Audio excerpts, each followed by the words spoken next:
Buenos días, estamos con el teniente Luis Gonzalo Segura, que acaba de publicar un libro que está levantando bastante polvareda, ya va por la 5ª edición, Un paso al frente, publicado en Tropo. Es un libro que desenmascara, desvela algunos escándalos, algunas corruptelas relacionadas con el ejército, y tenemos al autor para que nos hable acerca del libro y de otros temas. Buenos días, Luis, muchas gracias por recibirnos. Muy buenos días, muchas gracias a vosotros. ¿Te arrepientes de haber escrito y publicado este libro a tenor de lo que está pasando?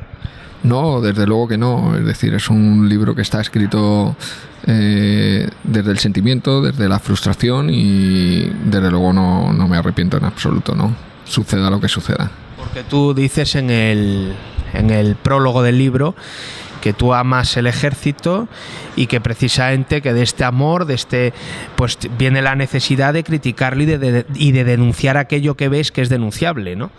Eso es, sí. Creo que además en las capas altas de las Fuerzas Armadas, en la cúpula militar, lo que hay es un falso sentido de la lealtad hacia el compañero, que se prioriza por encima de la lealtad a España, la lealtad al resto de ciudadanos, de la lealtad al país. Yo creo que eso es un error, ¿no? Porque al final lo que se está consiguiendo es que efectivamente el 100% de la cúpula militar no es corrupta, eso es obvio, pero la inacción de ese 80 o 90% de cúpula militar no corrupta, lo único que está favoreciendo es que efectivamente al final las Fuerzas Armadas se hayan convertido en una institución corrupta, ¿no? Y me figuro desde luego que tú podrías saber o podrías figurarte todo lo que se iba a armar, ¿no? Sí, yo lo tenía muy claro. De hecho, incluso me lo llegaron a advertir. Algún general me dijo que tenía que dejar de denunciar, que si no el sistema pues me aplastaría, que el sistema me mataría, entre comillas. Y bueno, yo tenía muy claro lo que iba a pasar, pero bueno, por encima de las consecuencias, yo creo que tiene que estar el pensar que uno hace lo que debe de hacer. Entonces tú recibiste presiones. Sí, claro. Yo he recibido presiones para que deje de denunciar. Incluso se me han llegado a ofrecer en algunos momentos pues medallas y recompensas si cambiaba de actitud, si me rehabilitaba, entre comillas, ¿no? Como si yo estuviera enfermo. Pues lo siento, pero no. Y durante este tiempo que el libro ha estado en la calle y los lectores, te han hecho además varias entrevistas en otros medios de comunicación, en televisión, ¿has recibido amenazas? Amenazas directas no, pero es obvio que más que amenazas lo que he recibido es una agresión, ¿no? El que sin ningún tipo de garantía judicial se me prive de mi libertad, se me destierre, porque al final la pérdida de destino a nivel militar es como un destierro, puesto que en 2 años no voy a poder pedir una vacante en la localidad en la que yo estaba. Y por supuesto se me intenta expulsar de las Fuerzas Armadas y quitar mi trabajo. Bueno, pues a día de hoy, afortunadamente en Europa, no hay mayor agresión que esa. Es decir, que ¿cuál es la máxima agresión que puede recibir a día de hoy un ciudadano que está denunciando unos hechos que todos conocemos y sabemos que suceden, y que sin embargo pues es privado de su libertad sin ninguna garantía judicial y encima expulsado de su trabajo?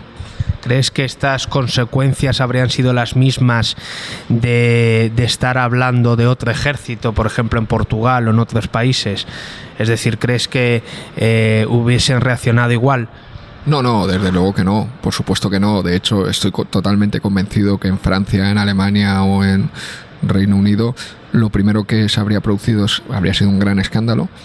Los medios de comunicación le habrían dado muchísima más cobertura de la que se ha dado a este tema, y por supuesto no me cabe la menor duda que se habría abierto una investigación seria y minuciosa para depurar responsabilidades, e incluso seguramente habría habido determinadas personas que habrían dimitido de su cargo, por supuesto, pero lo que nunca se hubiera hecho hubiese sido criminalizar a quien está dando el paso o la valentía de contar lo que sucede, ¿no? Eso desde luego. Mañana en principio entras por 2 meses en un centro disciplinario.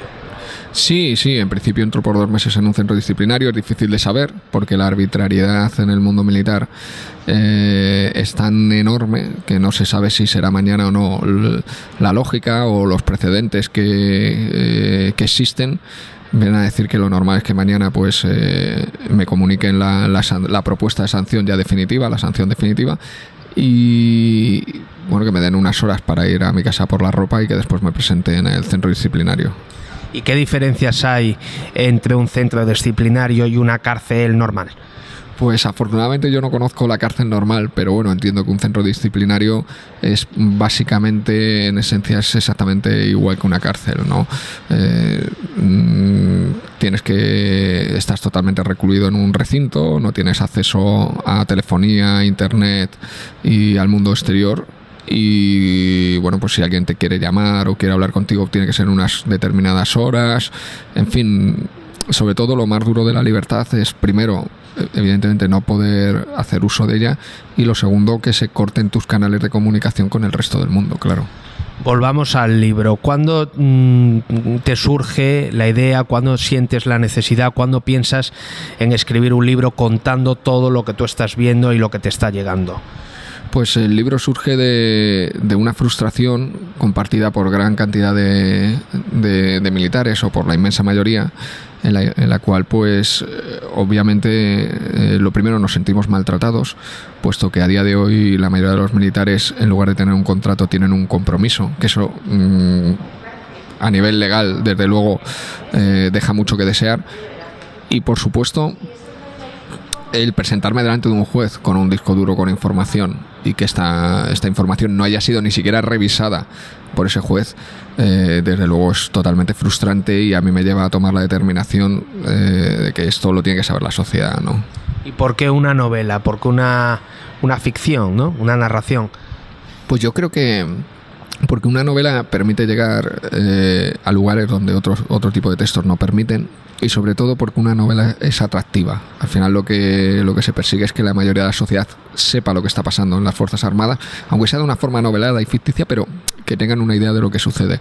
Y desde luego, si eso mismo se cuenta en un ensayo, pues bueno, si en España ya se lee poco, y pues a nivel ensayo el nivel de lectores al que se llegaría, por ejemplo, sería muy inferior. Pero ¿no pensaste que al ser una novela, que al darle un tratamiento de ficción, que alimentar unos personajes, quizás el riesgo era menor que si hubieras escrito un ensayo con nombres y apellidos? Bueno, yo creo que es obvio que no, conociendo los precedentes en la justicia militar y sabiendo lo que yo sé de la justicia militar, sé que es indiferente. De hecho, me están juzgando por la novela de ficción, por una carta que es totalmente de ficción, como si fuera de verdad, cuando realmente es una novela que firma un personaje y que se la dirige a un personaje ficticio. Y además la carta en sí misma también es ficticia, es decir, que no se ha llegado a enviar nunca, no ha existido como tal. Entonces me parece que es un episodio muy grave, porque claro, lo siguiente puede ser no ya responsabilizarme de lo que piensan o de lo que ha hecho este personaje, sino claro, igual me responsabilizan de los asesinatos que han cometido el resto de los personajes del libro. Me parece realmente terrible, ¿no? Hay que saber distinguir en que una cosa son los personajes y la ficción, y otra muy diferente es la realidad. Que yo pueda compartir más o menos tesis con determinados personajes no me puede responsabilizar de los mismos, y por suerte a día de hoy la ficción sigue siendo un terreno plenamente libre. ¿Eres lector habitual de literatura? ¿Lees novelas con frecuencia? Sí, la verdad es que sí. Lo que pasa que, bueno, me he dado cuenta una vez que he terminado de escribir que ahora las leo de forma diferente, ¿no? De hecho, habrá muchos libros que tendré que volver a leer, porque, bueno, ahora cuando leo lo que leo lo leo con otros ojos, ¿no? Es como alguien que aprende unos trucos de magia de forma más o menos autodidacta, y después va a ver una actuación de magia. Bueno, pues ya no eres el espectador que sigues el truco, ¿no? Ahora intentas buscar dónde está, ¿no? el truco, entre comillas, la artimaña. Pues eso ocurre exactamente igual, ¿no? ¿Qué autores te gustan? Bueno, yo soy muy fan de Pérez Reverte, ¿no? Siempre me ha gustado mucho. Mario Vargas Llosa, parece, además tiene La ciudad y los perros. Ramón J. Senter con Imán, Arturo Barea con la forja de un rebelde. Yo creo que son libros míticos, ¿no? Por hablar un poco de libros que tengan algún tipo de referencia con lo que yo estoy escribiendo.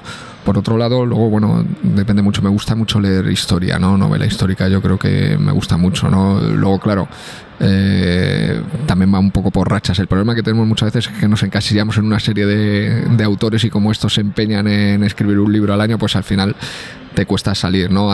Anthony Beevor me gusta mucho, aunque es otro tipo de lectura, pero sí. En el libro comentas que hay listas negras en el ejército. Sí, por supuesto. En las Fuerzas Armadas tú puedes cumplir tu cometido durante 20, 25 años sin ningún problema, y puedes haber hecho además una carrera excepcional, que en el momento en el que tú le lleves la contraria a un jefe, o en el momento en el que hagas una acción que sea mal vista, pasas a una lista negra. Me explico. Por ejemplo, hay mujeres que han cumplido su cometido en las Fuerzas Armadas a la perfección, pero que, claro, ha llegado un momento en el que han querido quedarse embarazadas, se han quedado embarazadas, y el hecho de quedarse embarazada ya no es un plato de buen gusto en las Fuerzas Armadas, lo cual es desde luego totalmente anacrónico. Pero claro, cuando estas personas han pedido la reducción de jornada, pasan a una lista negra como si fueran menos militares que los demás, cuando eso obviamente no es así, no tiene nada que ver. Creo que uno de los grandes problemas que hay en las Fuerzas Armadas es la conciliación familiar, ¿no? Y el entender que se puede ser un gran militar conciliando tu vida también con tu familia, ¿no? Pero vamos, listas negras hay de todo, tanto si es que ideológicamente no piensas igual que tus jefes, como si tienes un problema psicológico. Por ejemplo, se maltrata mucho a las personas que tienen problemas psicológicos. De hecho, un aspecto oculto son los suicidios que hay en las Fuerzas Armadas. Nadie lo sabe bien. Sabemos que en la Guardia Civil hay uno cada 26 días, lo cual es como mínimo alarmante. Efectivamente, yo conozco compañeros que se han suicidado, con lo cual quiero decir que yo estudié en una universidad y no tengo conocimiento de que ningún compañero de mi universidad se haya suicidado. Quiero decir que es un trabajo duro. Y claro, el problema es que si tú tienes un problema psicológico después de haber estado en zona de operaciones o en zonas de conflicto, lo que recibes es que pasas a una lista negra, se te persigue y automáticamente quedas estigmatizado, ¿no? Cuando lo que tendría que ser es todo lo contrario, ¿no? Si tú has dado un servicio a tu país durante 20, 25 años y tienes un problema, lo normal es que te ayuden, no que te persigan. ¿Y los cargos se heredan en el ejército? Pues la verdad es que sí, ¿no? Me gustaría que no fuera así. De hecho, unos datos que yo suelo dar siempre, que creo que son muy ilustrativos al respecto, es que en España tenemos 270 generales y con 20 sería suficiente. Tenemos 1.050 coroneles y con 50 sería suficiente. Tenemos unos 3.500 tenientes coroneles y con 300 sería suficiente. Con esto quiero decir que desde luego hay un excedente de oficiales lo suficientemente enorme como para que tengamos claro que la cúpula militar únicamente dirige buscando su interés personal, su interés propio, y como tal uno de sus intereses como generales y como coroneles y como tenientes coroneles es que sus hijos también lo sean. Y ahí está la base de ese gran desequilibrio. Para que nos hagamos una idea, en las Fuerzas Armadas hay 41.000 soldados. Es decir, si tenemos en cuenta que hay 130.000 componentes, ni siquiera uno de cada 3 militares es soldado. Es un desequilibrio totalmente insoportable. Otra cifra que nos puede resultar reveladora al respecto es que en China hay 190 generales para 2,3 millones de militares. Si tenemos en cuenta que en España tenemos casi un 50% más de generales para 20 veces menos ejército, yo creo que es obvio. En la novela aparecen altos mandos que se aprovechan, juegan con las partidas presupuestarias para beneficio propio, ¿no? O para ascender, o para ponerse un jacuzzi, o... Pues sí, un spa, un apartamento especial o lo que quieran. El problema de las Fuerzas Armadas es que no hay fiscalidad en el gasto, ni transparencia del mismo, con lo cual un gasto que no está fiscalizado, pues todos podemos entender que se hace con ese dinero lo que se quiere, ¿no? ¿Pero tienes pruebas de esto? Bueno, las pruebas es el día a día. Cualquiera puede, si quiere, visitar el acuartelamiento en el que yo residía o en el que yo trabajaba, y bueno, se encontrará una sauna. Tú entraste en las Fuerzas Armadas en el año 2006, superaste unas oposiciones como teniente, tienes contrato hasta el 2023. Eso es. ¿Qué crees que va a pasar después? Es decir, ¿cómo vas a...? No lo sé, yo lo que creo es que me van a expulsar ahora, ¿no? Van a intentar expulsarme. Con lo cual, claro, ya plantearme el 2023 es complicado. Yo que creo es que me van a expulsar, ¿no? Porque creo que al final esa es la manera de actuar de las Fuerzas Armadas. ¿Por qué? Porque además les da lo mismo tener razón o no. Porque si no tienen razón, ellos me expulsan. A lo mejor dentro de 2 o 3 años yo consigo que se haga justicia y que me readmitan. Pero a ellos les da lo mismo, porque al final las indemnizaciones las pagan los ciudadanos también, con lo cual eso, los 29.000 millones de euros de deuda, las saunas, los spas, los campos de golf, todo eso lo pagan los ciudadanos, o sea que a ellos en definitiva les da exactamente igual, ¿no? ¿Cómo crees que ha recibido la tropa este libro, lo que cuentas aquí? Yo creo que en general con esperanza, con ilusión. En 2 meses o 2 meses y pico hay un grupo de WhatsApp con 11.000 seguidores, lo cual es una cifra yo creo que ya bastante considerable, y yo creo que con ilusión, ¿no? Creo que tienen esa necesidad. No podemos olvidar que hay gran parte de militares que no han podido asistir a las presentaciones de los libros porque se les ha censurado, se les ha amenazado, se les ha prohibido, lo cual eso ya da una idea de la situación que ellos están viviendo. Has recibido palabras de ánimo, entonces has recibido apoyo de parte de la tropa. Ideológicamente el ejército sigue siendo tan conservador, porque me figuro que los altos mandos en general sí lo serán, pero yo en la tropa tengo amigos militares y son de diversas ideologías, es decir, es más progresista que hace unos años, ¿no? ¿Esto cómo lo percibes tú? Por suerte es así, por suerte tanto a nivel de tropa como suboficiales, ideológicamente hay una representatividad total de la sociedad. O sea, yo creo que si hiciéramos una encuesta ideológica en las Fuerzas Armadas a nivel tropa y suboficiales en comparación a una encuesta en la sociedad civil, sería muy similar el resultado. Sin embargo, en la cúpula militar no es así. En la cúpula militar hay una ideología más homogénea y que desde luego no es un fiel reflejo de la sociedad. Creo que eso también es otro indicador del problema que existe en la actualidad. Pues muchísimas gracias, Luis, ha sido un placer y mucha suerte. Muchas gracias a vosotros.